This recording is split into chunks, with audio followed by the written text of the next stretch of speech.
히브리서 9장 11절에서부터 28절 말씀 읽겠습니다. 11절 말씀. 그리스도께서는 장래의 좋은 일의 대제사장으로 오사 손으로 짓지 아니한 것 곧 이 창조에 속하지 아니한 더 크고 온전한 장막으로 말미암아 염소와 송아지의 피로 하지 아니하고 오직 자기의 피로 영원한 속죄를 이루사 단번에 성소에 들어가셨느니라. 염소와 황소의 피와 및 암송아지의 죄를 부정한 자에게 뿌려 그 육체를 정결하게 하여 거룩하게 하게 하거든. 하물며 영원하신 성령으로 말미암아 흠없는 자기를 하나님께 드린 그리스도의 피가 어찌 너희 양심을 죽은 행실에서 깨끗하게 하고 살아계신 하나님을 섬기게 하지 못하겠느냐. 이로 말미암아 그는 새 언약의 중보자시니 이는 첫 언약 때에 범한 죄에서 속량하려고 죽어사 부르심을 입은 자로 하여금 영원한 기업의 약속을 얻게 하려 하심이라. 유언은 유언한 자가 죽어야 되나니 유언은 그 사람이 죽은 후에야 유효한즉 유언한 자가 살아있는 동안에는 효력이 없느니라. 이러므로 첫 언약도 피 없이 세운 것이 아니니 모세가 율법대로 모든 계명을 온 백성에게 말한 후에 송아지와 염소의 피 및 물과 붉은 양털과 우슬초를 취하여 그 두루마리와 온 백성에게 뿌리며 이르되 이는 하나님이 너희에게 명령하신 언약의 피라 하고 또한 이와 같이 피를 장막과 섬기는 일에 쓰는 모든 그릇에 뿌렸느니라. 율법을 따라 거의 모든 물건이 피로써 정결하게 되나니 피 흘림이 없은즉 사함이 없느니라. 그러므로 하늘에 있는 것들의 모형은 이런 것들로서 정결하게 할 필요가 있었으나 하늘에 있는 그것들은 이런 것들보다 더 좋은 제물로 할지니라. 그리스도께서는 참 것의 그림자인 손으로 만든 성소에 들어가지 아니하시고 바로 그 하늘에 들어가사 이제 우리를 위하여 하나님 앞에 나타나시고 대제사장이 해마다 다른 것의 피로써 성소에 들어가는 것 같이 자주 자기를 드리려고 하지 아니할지니 그리하면 그가 세상에 창조한 때부터 자주 고난을 받았어야 할 것이로되 이제 자기를 단번에 제물로 드려 죄를 없이 하시려고 세상 끝에 나타나셨느니라. 한 번 죽는 것은 사람에게 정해진 것이요 그 후에는 심판이 있으리니 28절 말씀 다 같이 읽겠습니다.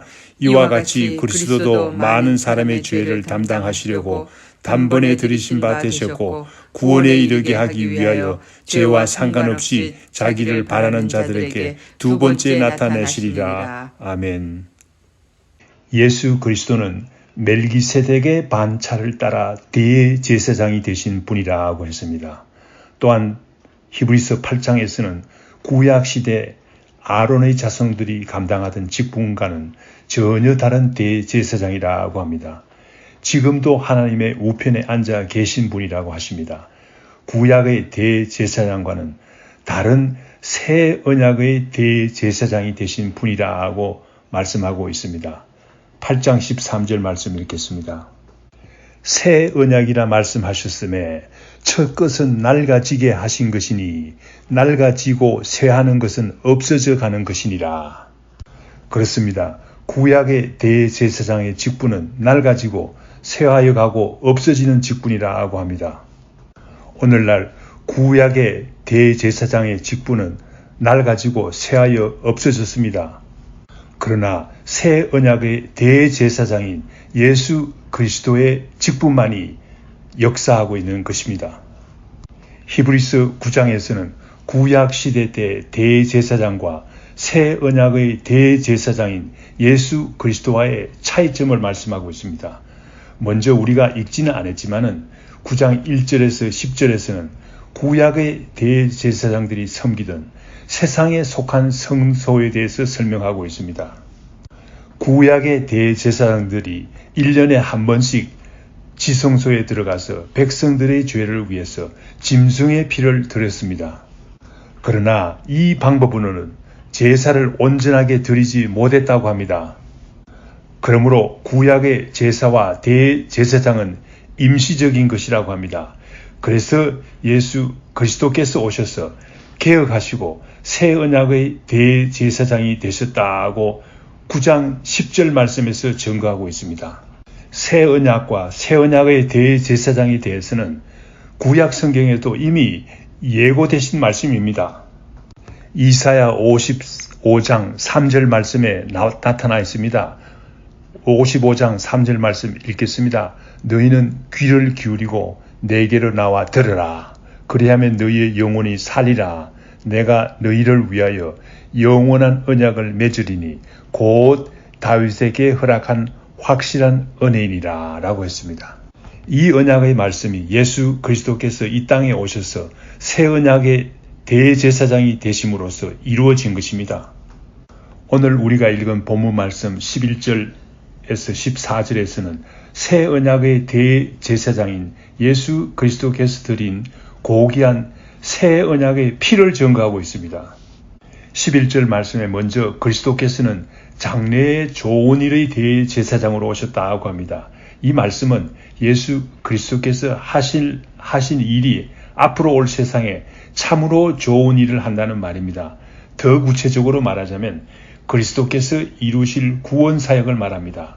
구약시대 때 대제사장들이 결코 이룰 수 없었던 모든 죄인들을 구원할 대제사장으로 오셨다는 말입니다.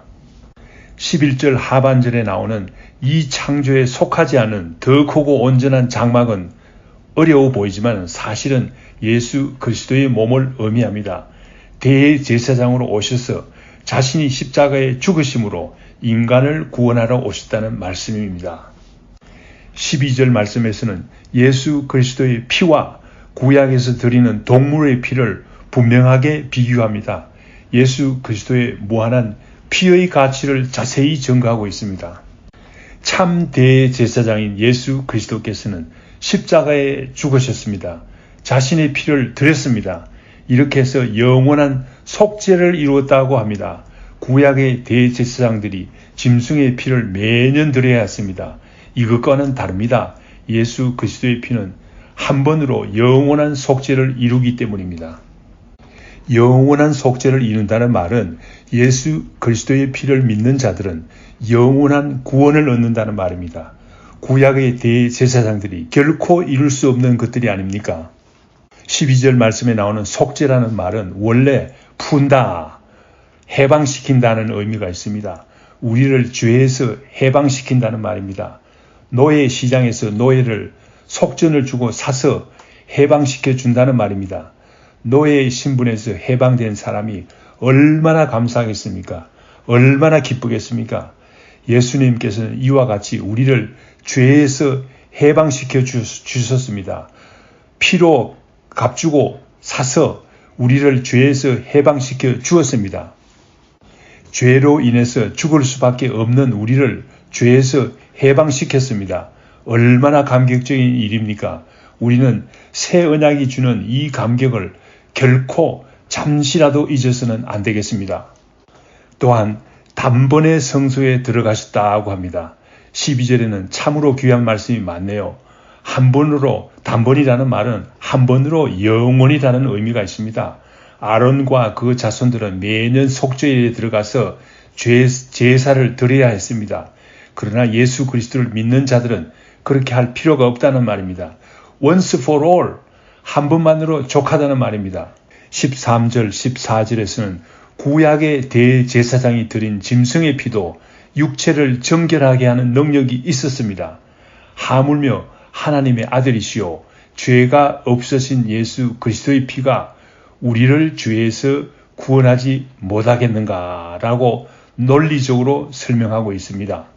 베드로전서에도 죄가 없으신 예수 그리스도의 피가 얼마나 귀한 것을 나타내고 있습니다. 우리 죄의 대속함이 예수 그리스도의 피로 이루어졌다고 증거하고 있습니다.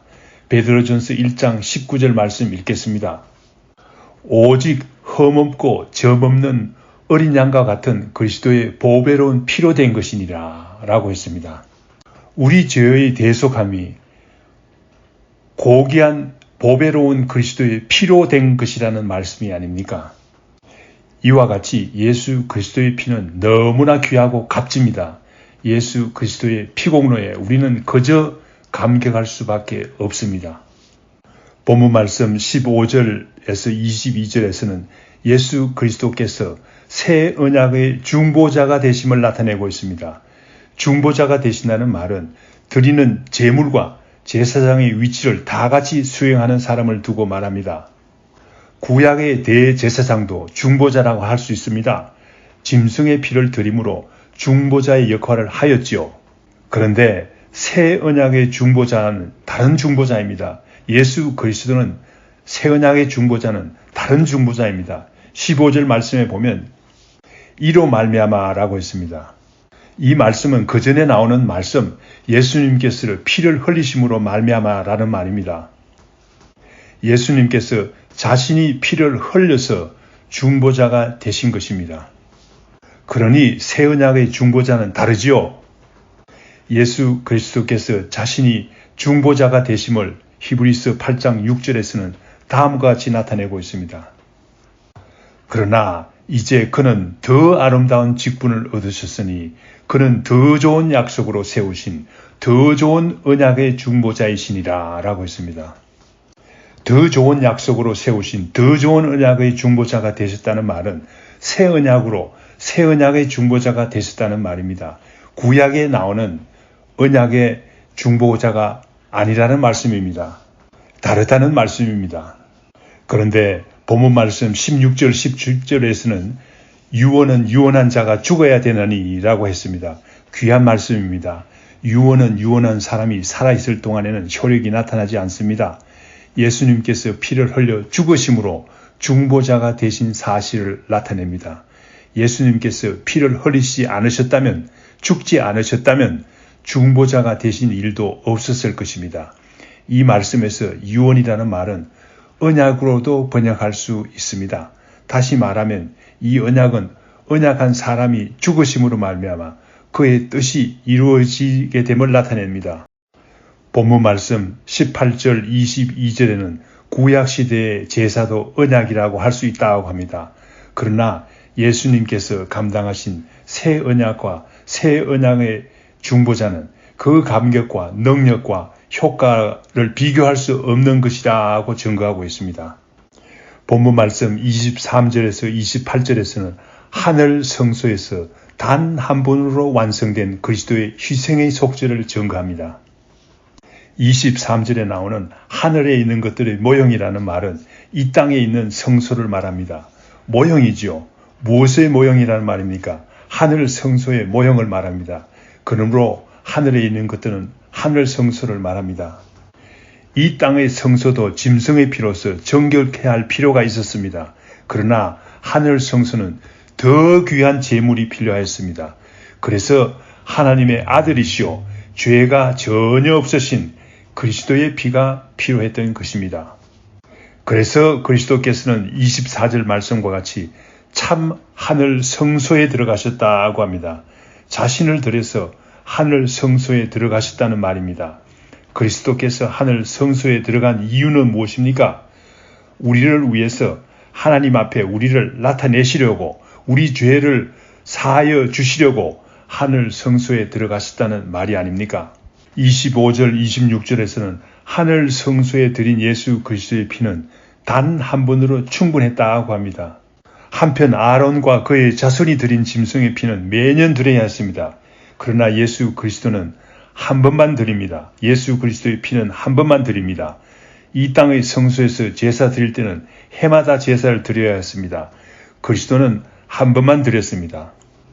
더 이상 드리지 않았습니다. 한 번만 드려도 충분히 귀한 그리스도의 피를 드렸기 때문입니다. 그리스도의 피는 한 번만 드려도 모든 사람을 위해서 충분한 고귀한 가치를 가지신 분이시기 때문입니다. 그런 고귀한 값진 피가 나의 죄를 사하였다고 생각합시다. 얼마나 오늘 하루가 즐겁고 기쁘고 감격적이겠습니까? 본문 말씀 27절에서 28절에서는 그리스도의 피의 능력과 사람과의 어떤 관계가 있는지를 설명하고 있습니다. 아무리 그리스도의 피가 귀하더라도 자신과 관계가 없으면 무의미합니다. 그런데 히브리서 기자는 다음과 같이 증거합니다. 27절에 한 번 죽는 것은 사람에게 정해진 것이요 라는 말은 하나님께서 사람은 죽음을 피할 수 없게 만드셨다는 말입니다. 또한 사람은 죽은 후에 반드시 심판이 있다고 합니다. 그런데 인간은 죄로 인해서 하나님 앞에 서서 심판을 받을 때 죽을 수밖에 없는 존재라는 엄연한 사실입니다. 그런데 28절 말씀과 같이 그리스도께서 흘리신 피는 우리의 죄를 사하기에 충분한 고귀한 피라는 것입니다. 또한 그리스도는 우리 죄를 담당하시기 위해서 하나님과 우리 사이에 중보자가 되기 위해서 이 땅에 오셨다고 합니다. 그러나 지금은 하나님 우편에 앉아 계십니다. 이제 그리스도께서 두 번째 오십니다. 그때는 예수 그리스도를 바라는 모든 사람들, 바라는 이라는 말은 예수 그리스도를 믿는 모든 사람들을 의미합니다. 모든 믿는 사람들은 죄에서 구원함을 얻습니다. 죄와 상관이 없는 사람들이 됩니다. 그러나 그리스도를 믿지 않는 사람들은 어떻게 됩니까? 구원을 얻지 못한다는 말입니다. 이 엄연한 진리를 히브리서 기자는 오늘 본문 말씀을 통해서 증거하고 있습니다. 다 같이 기도하겠습니다. 하나님 아버지 감사합니다. 아들을 보내주셔서 우리를 죄에서 구원하시기 위해서 십자가에서 죽게 하셨습니다. 많은 피를 흘리시며 죽었습니다. 피 흘림이 없은즉 죄사함이 없느니라고 하셨습니다. 주님께서는 우리의 새 언약의 중보자가 되시기 위해서 이 땅에 오셨습니다. 이 말씀을 듣는 모든 사람들이 예수 그리스도의 피의 언약, 새 언약을 믿어서 구원함을 얻을 수 있도록 인도하여 주시옵기를 간절히 빌고 원하옵나이다. 또한 이 귀한 말씀을 다른 사람들에게 전하게 하옵소서. 예수님의 이름으로 기도합니다. 아멘.